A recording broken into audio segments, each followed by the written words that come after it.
جناب، کہا جاتا ہے کہ ہماری ایک تبلیغی جماعت ازبکستان کے دورے پہ جاتی ہے۔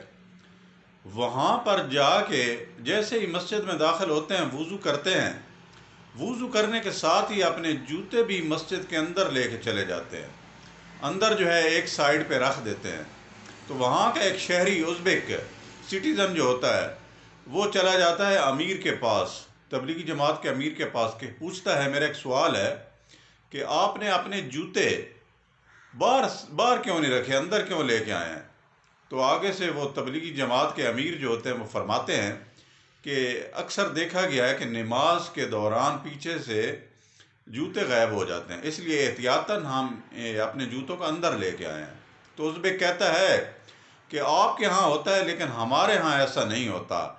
میرا خیال ہے کہ پہلے آپ کو اپنے ملک میں تبلیغ کرنی چاہیے، اپنی قوم کو جو ہے تبلیغ کرنی چاہیے،